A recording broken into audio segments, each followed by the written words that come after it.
Entonces, como prometido, vamos a abrir el micrófono a los miembros del panel que están con nosotros, y tenemos ya dos manos que se han levantado. La primera de Javier Montero y luego Rolando Morales. Dale, Javier, por favor. Gracias, Jaime. Gracias, don Antonio, por su charla, pero sobre todo gracias por formar parte de este equipo de juristas independientes que ha lanzado a la palestra esta lucha sobre un mejoramiento de la justicia, que todos sabemos es muy precaria en nuestro país. De alguna manera ya has respondido a mis preguntas, pero yo quisiera tal vez incitar a esa campaña de desprestigio, de desinformación, de desacreditación de este referendo, de esta lucha, pues se tienen que responder con una campaña de información, de respuestas claras, concretas, simples, para que la gente del pueblo simplemente pueda entender. Porque finalmente, aún nuestra justicia sea deficiente, todavía tenemos elementos legales en los cuales esta lucha está sustentada, muy claros, muy contundentes además. El tema de que la Constitución se va a abrir y de que cierto tipo de gente va a aprovechar esa apertura para emitir cualquier tipo de normas que se van a infiltrar por la puerta que se está abriendo. El tema de que el señor X, el señor Y, el señor Z tengan antecedentes que hayan sido, etcétera, que no son parte relevante de esta modificación que se está proponiendo. Y así, preguntas que se plantean, preguntas que están haciendo que un cierto número de personas están dudando, y esto no es bueno. Hay que continuar con esto respondiendo muy rápidamente, porque no hay tiempo. No hay tiempo. Si los datos, los plazos que usted ha fijado y que en agosto, Dios quiera, se esté votando, pues pueden ser más largos. Si para comenzar no se consiguen, imagínense que se falle por 50.000 firmas. Sería un desastre, porque la justicia tiene que ser cambiada. Entonces yo propongo que rápidamente, y tal vez probablemente nosotros hasta podemos participar en esto, se lancen una campaña de respuestas, campaña de información, respuestas cortas a temas específicos. Gracias, don Antonio.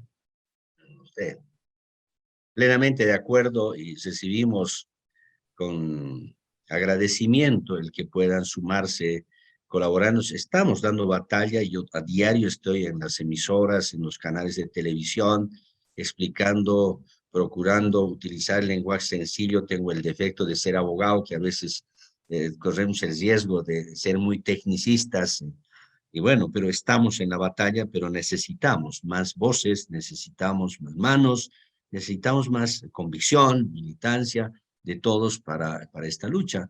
Así fue que el 2019 evitamos la perpetuación del poder con un fraude, con un desconocimiento de la Constitución, etc., ¿no? Entonces, la unión es la que da fuerza, así dice el adagio popular. Perfecto.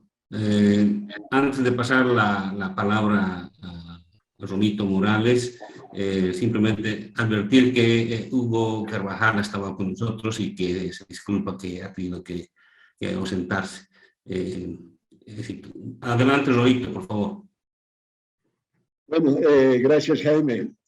Y en primer lugar, yo quisiera felicitar a este grupo de juristas independientes por esta iniciativa. Me parece que es algo que verdaderamente hay que apoyar. Incluso si no se logra, diríamos, el objetivo planteado por el grupo, pero ya el mismo hecho de llamar la atención de la opinión pública sobre lo mal que funciona la justicia y sobre los posibles remedios, ya es un triunfo. De hecho, ya es un triunfo, me parece muy importante. Incluso si no se llega al 1,5 millones de firmas, no va a ser un fracaso, es una cuestión muy buena para Bolivia. Ahora, la pregunta, doctor. Las propuestas que ustedes hacen básicamente tienen que ver con la administración de la justicia, pero no tienen que ver con las leyes mismas, que posiblemente están al origen de algunos problemas que todos criticamos, ¿no? No sé, entonces la pregunta es si habría oportunidad ahora o después, o ustedes están pensando, tienen un programa para modificar algunas leyes. Digo algunas muy precisamente que inquietan a toda la población. Una es este tema de la detención preventiva. No es posible que a los acusados tenga por lo menos 6 meses ahí detenidos hasta que se averigüe si son culpables o no, y algunas veces se alarga a más, a 1 año. Lo que ha pasado con la Janine, ¿no? Entonces eso hace parte de la ley. No, entonces eso hay que cambiar la ley. Otra ley que hay que cambiar que es una legislación jurídica, tengo entendido, es la retroactividad de la ley Marcelo Quiroga Santa Cruz. Para los amigos que no están conscientes, saben ustedes que esta ley penaliza a delitos que se hayan cometido antes de la ley, antes de que sea promulgada. Eso generalmente no se da en ningún lugar del mundo. Otro tema es el tema de que hay que plantear algún tipo de recorte a los tiempos en los cuales se procesan los casos, ¿no? Hay juicios que duran 10 años, 15, 20 años, ¿no? Mi hermano justamente tiene un juicio que tiene cerca de 20 años, yo tengo otro que tiene 12 años. No puede ser, pues, ¿no es cierto? Tiene que decirse de alguna vez, tiene que haber una ley y decir, bueno, un juicio que dura más de 5 años, se acaba o tienen que ser penalizados los jueces, fiscales, etcétera, que están permitiendo este arrastre. Y si no se corrige eso, doctor, aumentar el presupuesto no tiene sentido, porque cada vez va a haber más casos. Sabes bien que la demora procesal es enorme, enorme, ¿no? Tengo entendido que más de la mitad de los detenidos preventivos, por ejemplo, de los detenidos son preventivos. Es una aberración, pero única. Esos son los problemas en realidad que molestan a la gente y que preocupan. Sin duda, ustedes que conocen todo el sistema dicen, bueno, hay que atacarlo de esta manera. Pero la gente está buscando también respuestas mucho más simples, ¿no? Temas de detención preventiva, temas de retroactividad. Y hay algo también que es muy importante, aclarar algunas leyes. Muchos acusados, por ejemplo, andan con la acusación de incumplimiento de deberes y no está especificado a qué deberes se refiere. Entonces, jueces, fiscales, hacen lo que quieren, ¿no? O tráfico de influencias, ¿no? Y le encuentran a cada uno que sea un primo o cuñado, amigo de infancia, etcétera, con el cual haya podido complotar algo, ¿no? Todas esas cuestiones ameritan, doctor, no sé, en mi opinión, no soy abogado, pero quizás usted nos puede dar una idea. Si se piensa algún momento continuar, diríamos, con lo que ya están avanzando, continuar a otra etapa que es la modificación de algunas leyes. Gracias. A usted las gracias. Por supuesto, don Rolando. He dicho que nuestro planteamiento es una transformación estructural del que la reforma parcial de la Constitución apenas es el punto de partida, no es el punto final, el punto de llegada. Una vez reformada la Constitución, dije, vamos a adoptar medidas de orden administrativo, hay que reajustar, de orden institucional. Por ejemplo, en el orden institucional, la distribución territorial, la organización territorial es poco práctica. Yo soy del norte Potosí, del municipio Acacio, que estamos a 3 horas y media de la ciudad de Cochabamba y a 2 días de la capital. La apelación de una medida cautelar de ese lugar debía venir a Cochabamba y no ir a Potosí para evitar la retardación de justicia, por ejemplo. Para mostrarlo. Respecto a los códigos, hay que cambiar, les dije, los códigos están desactualizados. El Código Penal, por ejemplo, está sustentado en el sistema retributivo de la ley del talión ojo por ojo, diente por diente, donde el Estado se encarga de sancionar al autor del delito y lo hace mal, pésimamente. Se demora 15 años, 20 años, 25 años y a veces salen libres. Y se olvida de la víctima. ¿Qué de la víctima? Hace 2 semanas han notificado al Estado boliviano con una sentencia de la Corte Interamericana porque en el caso de una niña Lozada Angulo, Angulo Lozada, que fue víctima de agresión sexual en el seno familiar, la revictimizaron y nunca le dieron una protección ni sancionaron a los autores.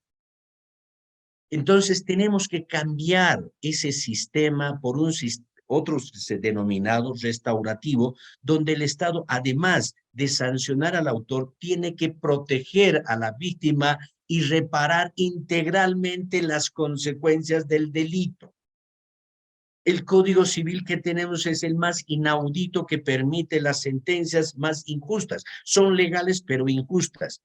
Es que tienen que ser decisiones razonables y justas, no solamente legales. Entonces tenemos que cambiar procedimientos que contribuyen a la retardación de justicia para que los procesos vayan con nulidad, otra vez arriba, otra vez regresan con nulidad. Entonces hay que cambiar toda la legislación. Y no solo eso, ya le decía, hay que también atacar la formación profesional. Bolivia debe ser de los últimos países donde los licenciados en ciencias jurídicas con una licenciatura obtenida en 4 años van directamente al litigio. Yo pregunto si un licenciado en ciencias médicas puede hacer cirugía con la licenciatura. No, tiene que hacer internado, práctica, tiene que especializarse.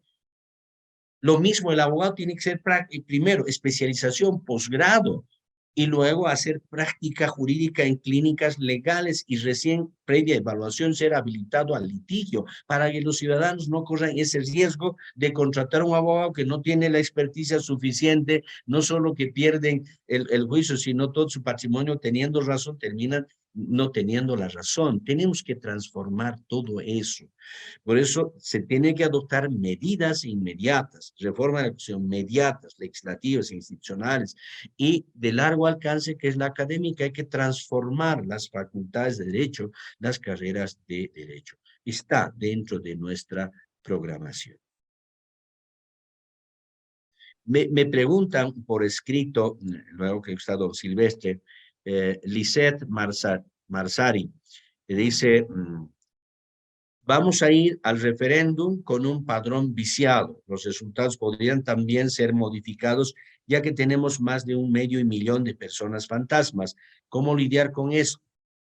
¿Estamos ante ese riesgo? Sí, pero el Tribunal Supremo Electoral ya ha hecho convocatorias para el saneamiento del padrón electoral. Y que 1,5 millones de firmas tenemos que presionar para que se concluya con el saneamiento del padrón electoral. Yo reitero que no es lo mismo 200 ciudadanos que estemos bregando por hacer transformación que 1,5 millones de ciudadanos que tienen la convicción de decir transformemos la justicia y tienen la capacidad de poder ejercer presión para que los llamados, en este caso el Tribunal Supremo Electoral, cumpla con su función de sanear el padrón electoral antes de ir a votación. Creo que era don Silvestre que hace rato estaba levantando la mano, Jaime.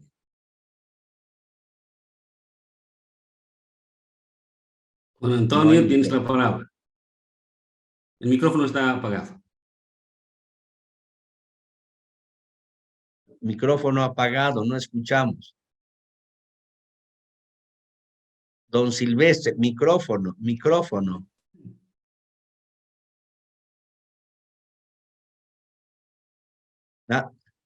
Nada. Habilite el micrófono. Nada. Mientras eso sucede, José Antonio, yo voy a leer una segunda serie de preguntas que nos ha llegado y tienen que ver un poco más con diferentes temas. Pero el principal es a lo mejor esto que se mencionaba hace un momento.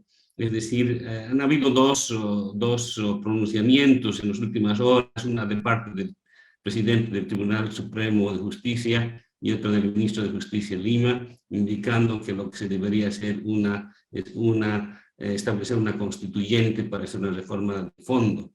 Esa es una pregunta. ¿Cuál es su opinión? ¿No es ese el riesgo al que estamos yendo al hablar de modificar la Constitución? Luego decir cómo se puede lograr esto de la idoneidad ética de los funcionarios de justicia. Parece algo todavía un poco claro. Finalmente hay una pregunta que dice si se están colectando firmas fuera de Bolivia, si eso es posible o no. Y finalmente es una observación mía sobre lo que usted acaba de decir, o dijo de inicio. Es sorprendente, y yo me interesaría saber cómo interpreta usted esta poca voluntad política en las fuerzas democráticas para apoyar este proceso de recolección de firmas. Ok. Me apena mucho de don Silvestre, pero después de conteste creo que él tiene que hacer uso de la palabra. O no sé si escuchamos su pregunta más. Ya está activado. Adelante, don Silvestre. Por favor, actívense. Me cortaron en su momento. Mi pregunta, doctor, después de escuchar su excelente presentación y que la he escuchado con muchísimo interés, me queda en realidad me quedan dos preguntas. No siendo abogado, y perdonen que de repente voy a decir una barbaridad legal. La primera tiene que ver con el Ministerio Público. En el primer eje, ¿hay alguna consideración sobre el Ministerio Público? Porque yo tengo la impresión que el segmento más corrupto de la justicia está en los fiscales. Y no solamente aquí. Una vez yo estuve en una conferencia en Estados Unidos donde se hablaba sobre el sistema fiscal, el sistema judicial mexicano, y allí se repetía permanentemente de que la pieza clave en los juicios penales eran los fiscales, que los fiscales eran corruptos, y peor todavía, que los jueces les tenían miedo a los fiscales. Mi segunda pregunta tiene que ver con el establecimiento de una carrera judicial. ¿Qué se piensa en términos de carrera judicial? ¿Puede un juez probo que tiene fallos con mucho criterio aspirar hasta las funciones más altas en la magistratura? Esas son mis dos preguntas, doctor.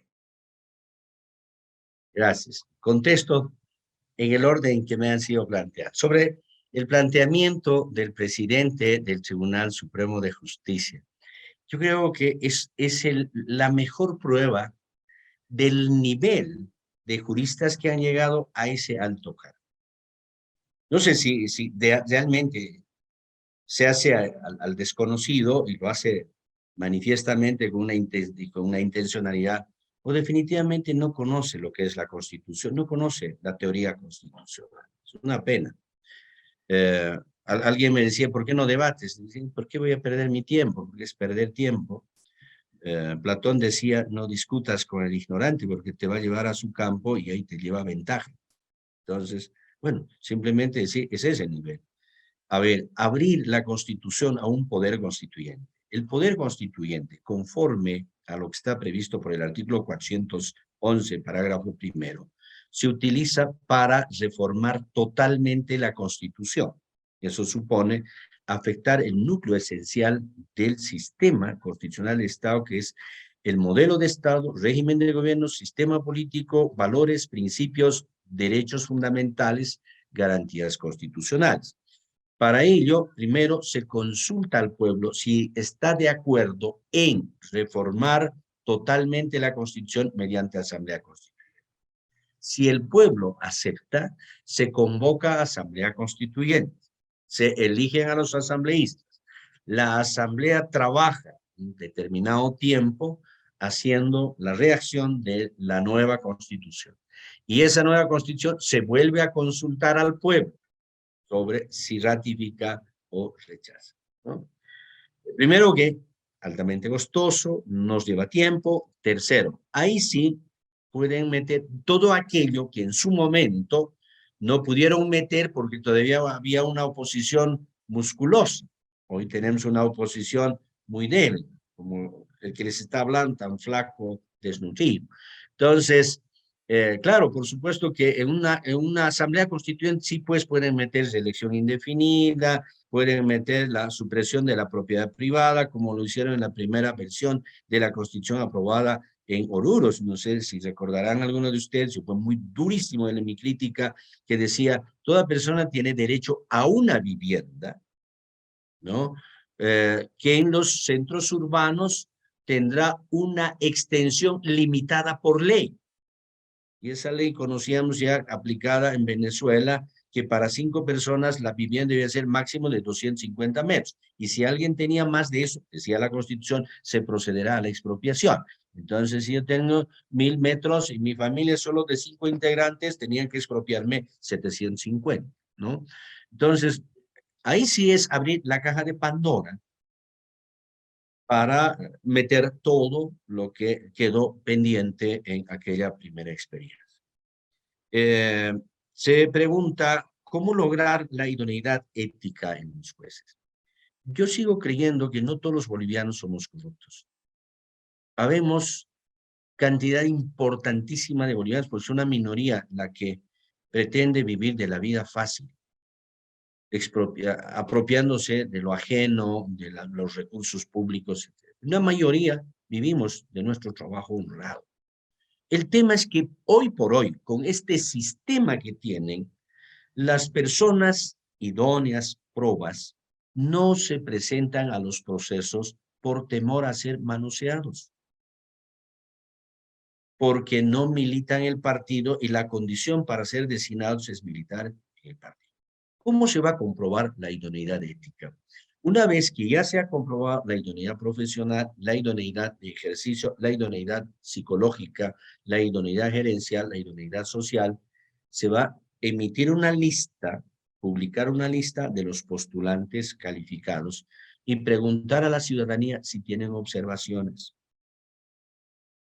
A su vez, la comisión tiene que hacer las indagaciones correspondientes en REJAP, en registros de la policía, en derechos reales, en la Contraloría. Hay los suficientes mecanismos para verificar la idoneidad ética, ¿no?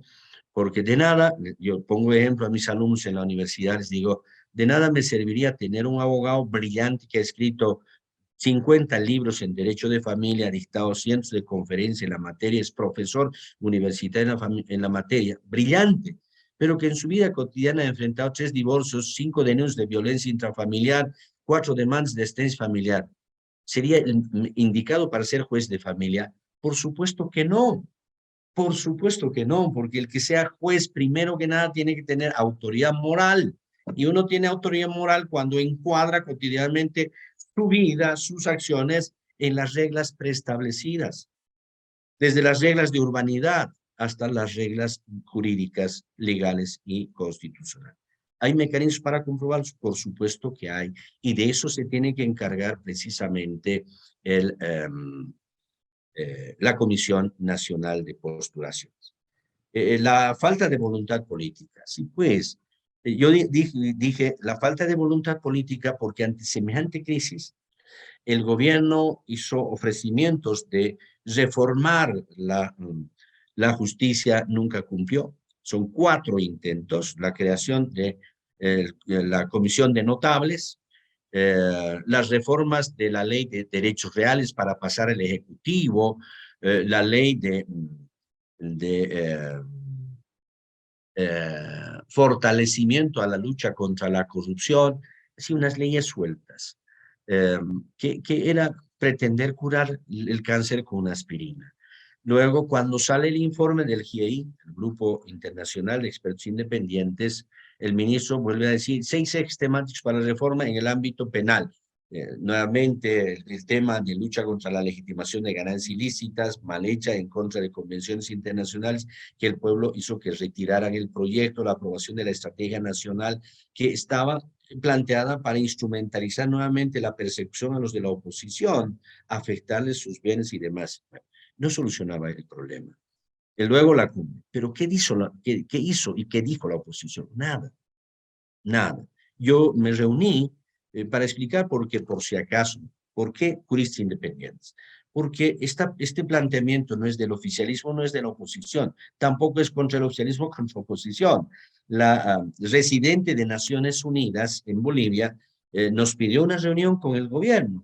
Explicamos al ministro Lima esta propuesta en octubre del 2021, una vez que en septiembre hicimos pública la propuesta para socializar y debatir y recoger sugerencias. Lo explicamos, él dijo, sí, estoy en gran parte de acuerdo, simplemente que en el movimiento al socialismo nadie quiere tocar una coma de la Constitución porque costó sangre. Bueno, tenían que haber sucesivas. En una segunda, él hizo su presentación de parte del gobierno, dijimos que esto no estaba orientado a transformar.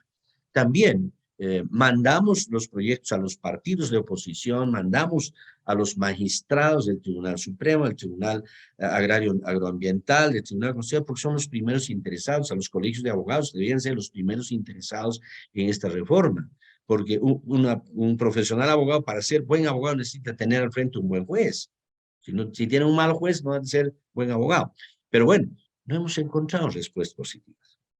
Ahora, últimamente, cuando han visto el éxito, sí están planteando apoyar, han firmado públicamente, don Carlos Mesa ha firmado, el libro don Samuel Doria Medina ha firmado, ya ha convocado que se adhieran, están firmando, pero nuevamente, lo que buscamos es que no sean ellos los protagonistas, sino los que respalden, porque los protagonistas son los ciudadanos y ciudadanas, ni siquiera los juristas independientes. Nosotros los juristas independientes pasamos a un segundo plano.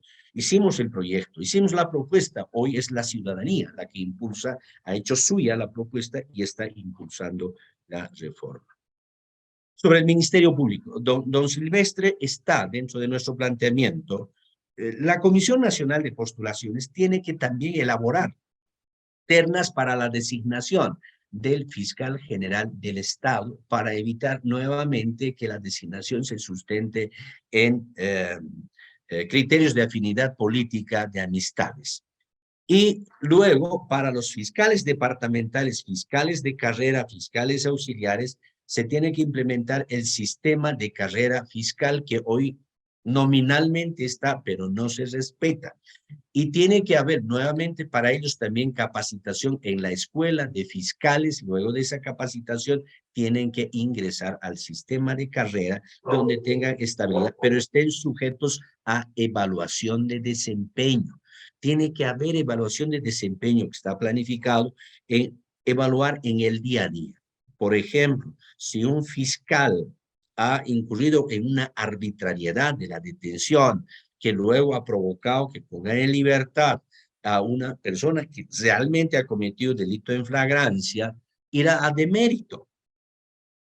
Entonces, todos los errores que afectan, que contradicen la ley, se van a ir registrando cada día en deméritos, sus aciertos en méritos. Y cada 3 años se hace una evaluación global de la sumatoria de méritos, méritos y además una evaluación por expertos superiores al funcionario en conocimientos, y el resultado es que en escala 1 a 100 alcanzan solo hasta 62, cesan el desempeño, tanto fiscales como jueces.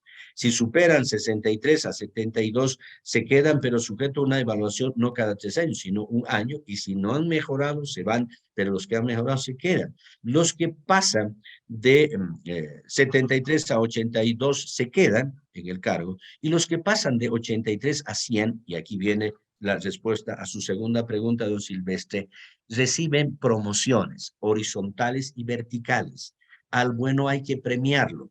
En la promoción horizontal consiste, primero, lo territorial. Si, por ejemplo, en Cochabamba está el juez en la provincia de Bolívar y quiere llegar a la ciudad, se lo traslada porque es un excelente juez.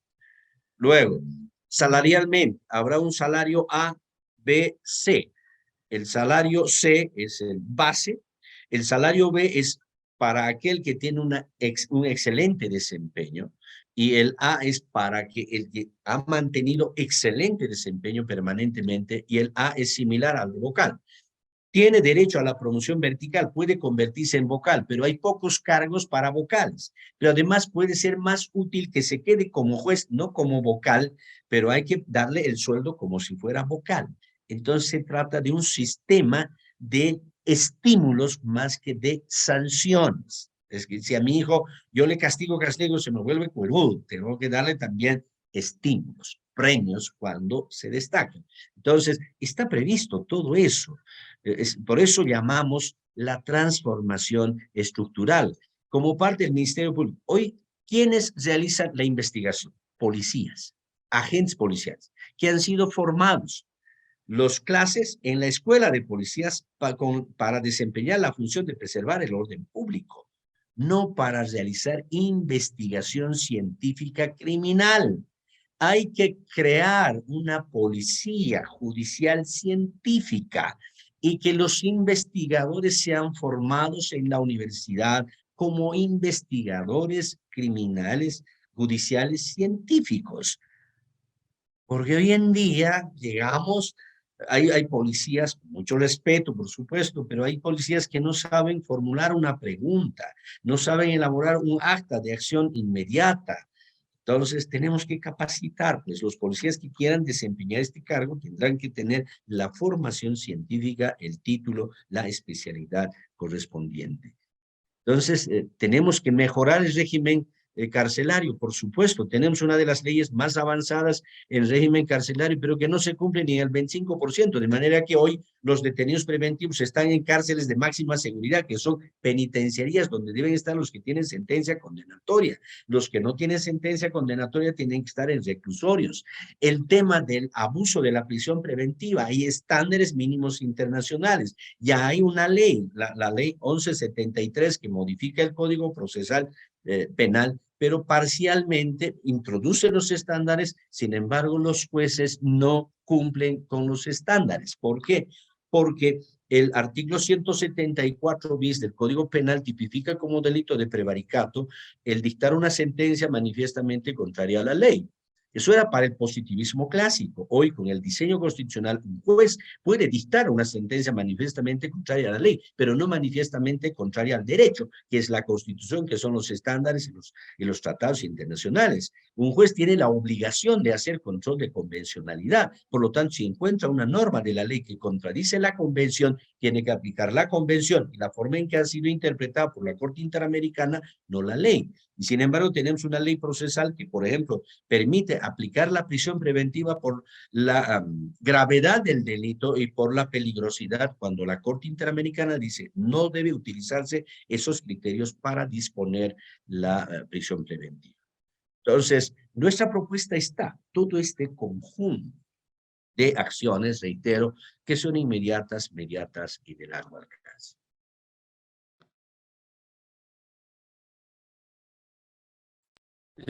Perfecto, José Antonio. Hemos excedido el tiempo que normalmente consagramos a nuestras charlas, totalmente conscientes de la importancia y de la calidad de las explicaciones que nos ha dado. Le agradecemos muchísimo. Hay una pequeña intervención que nos llega por redes sociales que nos dice esto de cómo contribuir a recolectar firmas fuera de Bolivia. Y luego de esa vamos a pasar a concluir. Por favor, José Antonio. Bueno, la Constitución prevé que en el artículo 27 que los bolivianos residentes en el exterior ejercerán su derecho político de votar en las elecciones nacionales. Es un referéndum nacional, por analogía tendría que aplicarse. De todas maneras, estamos oficialmente planteándole que nos autoricen al Tribunal Supremo Electoral. De hecho, ya hemos enviado libros, entiendo, a Estados Unidos, a alguno de los estados de Europa, porque pues los connacionales tienen no solo el deber, el derecho de intervenir. Porque estarán circunstancialmente, por una u otra razón, fuera de nuestro país, pero están permanentemente con su corazón, como hoy muchos de ustedes desde afuera, en altas horas de la noche, porque aquí en Bolivia estamos también entrando a la noche, se están sacrificando porque les interesa su país, les preocupa su país. Entonces, estamos haciendo las gestiones para luego enviarles los libros y nos colabore con el llenado. Toda ayuda es bienvenida. Esto es una iniciativa ciudadana que para los gastos hasta de refrigerio de los voluntarios estamos poniendo en nuestras mesitas unas alcancías, los chanchitos de la feria de Alacitas compradas en La Paz, y hay gente que pone sus 5 bolivianos, pone 10 bolivianos, 100 bolivianos, bienvenido, y con eso les compramos refrigerio a estos voluntarios que están ahí sentados horas y horas recibiendo las firmas de adhesión. Entre todos vamos a poder hacer realidad este sueño, pero si estamos con reparos, ¿no? Porque es Juancho o Pancho el que está y no lo voy a hacer. Bueno, yo en una de estas explicaciones a plataformas, cuando vinieron hasta casi agresivamente, les dije simplemente una cosa: hagamos de cuenta que esta propuesta no sirve. Deme su propuesta. Yo me subo, yo apoyo entusiastamente. Pero no me diga que no sirve y no tenga propuesta para hacer el juego al gobierno para seguir manteniendo esta justicia podrida. Porque hoy la justicia está. Necesitamos cambiar la justicia. Pero la justicia hoy en día, en el siglo XXI, es lo más importante dentro de un Estado. Yo les agradezco mucho la atención, la generosidad, el sacrificio que han hecho de sus horas de descanso para escucharme. Espero haber llegado a satisfacer mínimamente sus expectativas, sus preocupaciones. Si cometí algún error, algún lapsus, pues pido disculpas. Siempre uno puede cometer errores. Les quedo muy agradecido. Gracias. Antonio, con las disculpas del caso, vamos a aceptar una última pregunta de una colega suya de Sucre, una amiga muy querida del club. Roxana, adelante con la pregunta, por favor. Ya, muy buenas noches, distinguida sala de Zoom. Doctor Rivera, mis felicitaciones a través suyo también a todo el equipo de profesionales que ha trabajado en esta propuesta fantástica, diría yo. He leído con toda mi atención este trabajo que no me queda nada más que felicitarles. Tengo una pregunta que, como no conozco el procedimiento bien, ¿cómo ven ustedes si no se cumplen los plazos? Porque me imagino que esta propuesta se ha realizado para poderla, para que entre en vigencia para las próximas elecciones judiciales. Si no se lograrían los plazos, ¿cómo ven? ¿Sería para la próxima elección? ¿Cómo ve, doctor Rivera, usted esta situación? Sí, corremos el riesgo, gracias por la pregunta y la felicitación, querida colega Roxana, corremos el riesgo de que nos saboteen y nos recorran la fecha de votación para diciembre. Pero creo que lo primero que hemos motivado es que hoy el gobierno hable de un acuerdo nacional para conformar una comisión de notables, similar a lo que presentan los juristas independientes, lo ha dicho el ministro, ¿no? Entonces eso ya, para mostrar que ya hay por lo menos una preocupación ahora, a diferencia del pasado, donde ellos imponían sus 2/3 y aplicaron en las 2 elecciones anteriores criterios de afinidad política. Segundo, si nos vencen los plazos, por supuesto que este tema de la selección y designación de los magistrados, pues se tendrá que introducir en la siguiente elección, por resguardo al debido proceso. Pero nuestra propuesta no se reduce solamente a esto, es apenas una parte de este conjunto que he explicado. Por lo tanto, sigue corriendo la necesidad de resolver el problema económico con asignación presupuestaria, la necesidad de resolver la dotación de servicios judiciales a todos los municipios, la necesidad de garantizar el acceso universal de las bolivianas y bolivianos a los servicios judiciales, la necesidad de reestructurar ese Consejo de la Magistratura como órgano de autogobierno. Todo eso sigue corriendo y el conjunto, luego de medidas de reformas legislativas, reformas institucionales, etcétera, etcétera, sigue corriendo.